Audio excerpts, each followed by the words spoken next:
명상하는 사람은 누구나 자기 육신, 이 육신이 곧 명상홀이잖아요.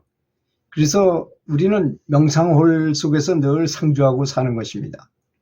그래서 내가 처한 어느 곳에서, 어느 때나, 언제 어느 때나, 행자와 주와 어묵동정이라 그러죠. 그 중에 늘 명상할 수 있는 것입니다. 명상홀에 거주하고 있으니까.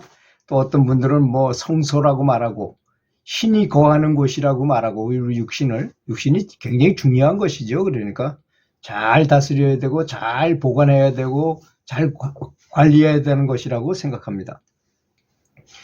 그래서 명상은 절대로 자기 혼자 하는 것은 아니라고 생각합니다. 반드시 선지식과 함께 가르침을 받아야 하는 것이죠. 그래서 불경에 보면 석가모니 부처님께서 직접 설법을 하실 때 그 앞에서 500명이 그냥 바로 아랑과를 얻기도 하고 막 그런 장면이 나오더라고요. 굉장히 신기하잖아요. 그게 바로 깨달은 스승이 있기 때문에 그런 현상이 일어날 수 있는 겁니다. 누구나 다 그런 건 아니다 할지라도 이렇게 미리 준비가 되고 잘 된 사람들, 이게 수행은 좀 그런 것에 가까운 것 같아요. 제가 아는 제가 이제 교육청에서 체육장학사를 오래 했다 그랬잖아요. 그때 보니까 아주 신기한 현상이 일어나요. 장거리는 아닙니다. 장거리 선수들은 장거리 달리기를 많이 연습해야만 심폐기능이 커져가지고 이게 사실 심폐기능이 보통 사람의 3배 이상 커져요. 크기가. 그러니까 폐활량이 엄청나게 커지고 장거리를 달려도 지치지 않고 달릴 수 있는 거죠. 그런데 그거와 달리 사람의 근육은 다 똑같이 보이잖아요. 우리가 볼 때는. 뭐 쇠고기를 이렇게 자르면 빨간색이고 쥐고기도 빨간색이고 말고기는 더 빨간색이에요. 쇠고기보다도. 근데 그런 것들은 다 이 근육 속에 글리코겐이 많이 들어있어서 그렇답니다. 그래서 그건 장거리 주자란 뜻이고 개구리는 껍데기를 벗기면 하얀 색깔이잖아요. 그런 것들은 백근이라 적근과 백근이 있어요. 사람도. 그걸 사람을 껍데기 벗겨볼 수도 없고 알 수 없지만 금방 알 수 있기도 합니다. 왜 그러냐. 초등학교 때 담임 선생님이 뭐 멀리뛰기를 시킨다거나 던지기를 시킨다거나 뭘 해보면 이상하게도 빠른 애들이 있어요. 순발력이 좋은 애들이 있습니다. 그런 사람이 바로 백근을 가진 사람입니다. 그런 사람을 골라가지고 운동선수를 시켜야지만 선천적으로 순발력이 좋은 거예요.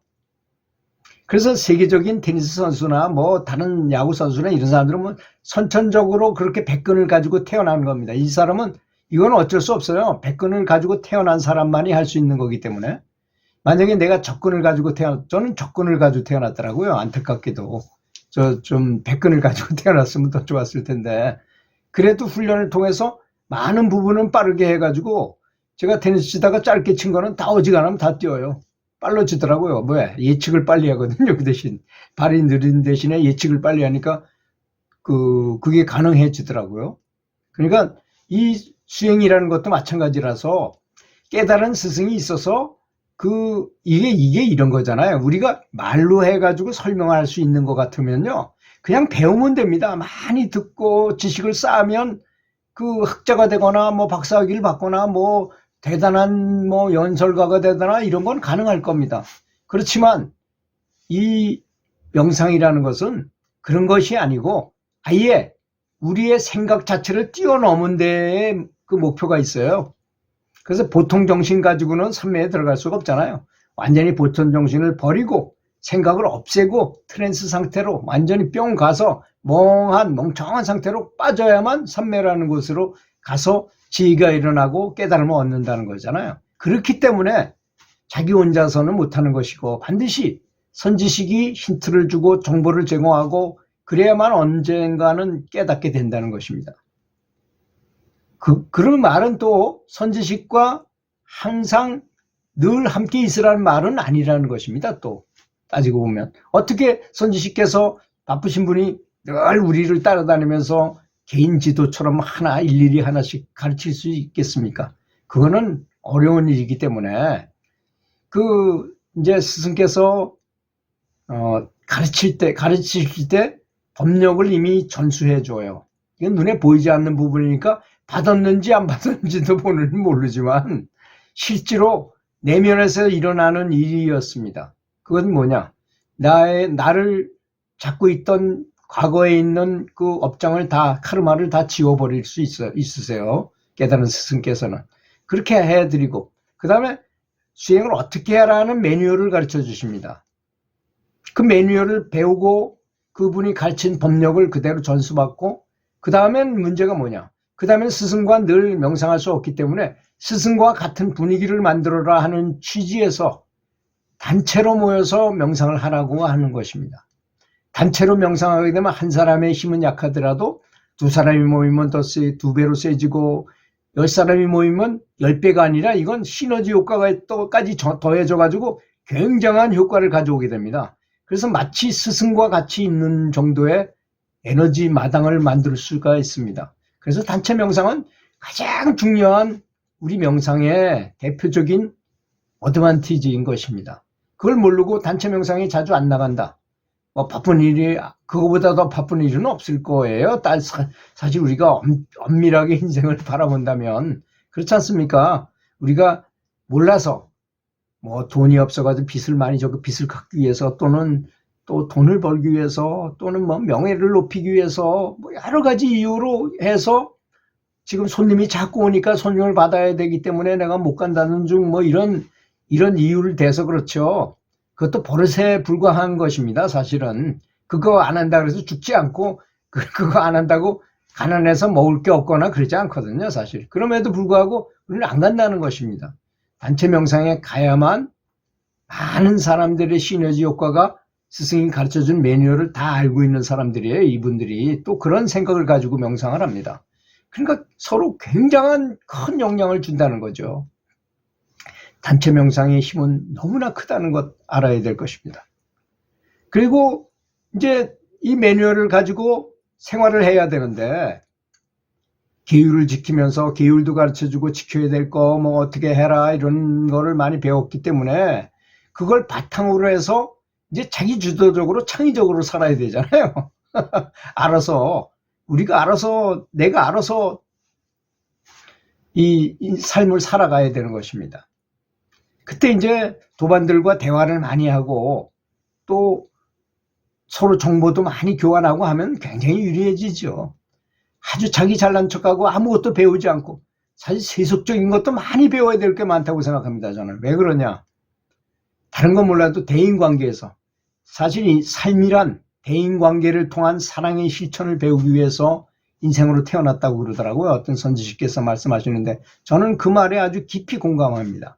그런데 우리가 살면서 왼수지기도 다시 또 원수를 쳐요. 왜? 말 한마디 잘못해가지고. 이게 다 어디서 오는지 이런 대인관계에 대한 공부를 많이 해야 된다고 저는 생각해요. 이게 바로 기초입니다. 기초가 안 돼 있는 상태에서 명상만 많이 한다고 되는 건 아니라고 생각해요. 왜? 내가 만약에 히말라야에 올라가서 아무도 안 만나고 그냥 거기서 명상하다가 죽는다면 그런 거 필요 없죠. 그렇지만 우리는 대인관계를 일부러 내가 선택했다고 그럽니다. 본인이 직접 어머니 태 속에서 내가 이번 생에 태어나면 이러이러한 사람을 만나서 이런 원수 같은 사람도 만나고 이런 친구들도 만나고 이런 어려운 사람을 내가 돕기도 하고 또 이렇게 하면서 사랑을 실천하는 걸 배우겠다라고 각오를 했다는 것입니다. 그래서 대인관계에 대한 여러 가지 기술을 많이 배워야 된다고 저는 생각합니다. 그리고 자기 주도적으로 살아야 된다는 것이죠.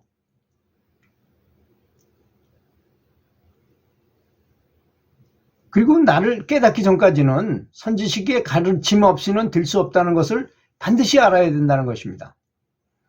그러니까 선지식의 법문을 듣고도 그냥 흘려버리고 강한 신심이 없으면 법문을 다시 듣는 것은 다시 못하는 그런 처지에 빠지게 된다는 거죠. 다시 태어나가지고 아주 나락으로 떨어진다는 걸 의미하는 겁니다. 아주 무서운 과보를 얻게 돼요. 이렇게 다 알면서도 실천하지 않으면 그런 과보를 받게 될 수도 있다는 것을 알아야 된다는 것입니다. 선지식을 만났어도 그분을 믿는 정도에 따라서 자기 공부의 성취가 되는 것이잖아요. 그래서 그걸 사실 따지고 보면 믿음이 가장 중요합니다. 얼마나 정말 강하게 믿는가. 그래서 장맛이 짠 줄만 아는 사람이라면 누구나 다 달성할 수 있다는 것입니다. 이게 무슨 지식이 많아야 되는 것도 아니고 말을 잘하고 똑똑해야만 되는 게 아니라는 거죠. 장맛을 봤는데 짠 줄만 알면 다 될 정도로 쉽다 이거예요. 그걸 이해하는 것은. 그리고 명상이 잘 안 된 것은 전생에 너무 놀고 먹어서 그랬다는 거예요. 그런 탓입니다. 지금 똑똑하지 못한 것도. 그래서 그 빚을 어서 갚아야만 진정한 명상 수행의 공덕을 얻게 되는 것이기 때문에 일상생활에서 대인관계에 대한 잘못을 내가 잘못했다면 깊이 참여하고 남의 잘못은 너그럽게 용서하고 이런 걸 잘해야 진정한 공덕을 얻게 된다는 것입니다. 신심만 굳건하다면 기초는 튼튼한 것입니다.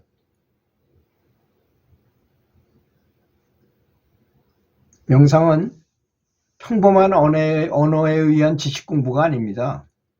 평상시과는 다른 트랜스 상태로 가야만 하는 것이기 때문에 아무것도 얼씬거리지 못하는 삼매의 상태에 이르도록 항상 명상의 목표를 거기다 두고 명상을 해야 된다는 것입니다. 들어주셔서 감사합니다.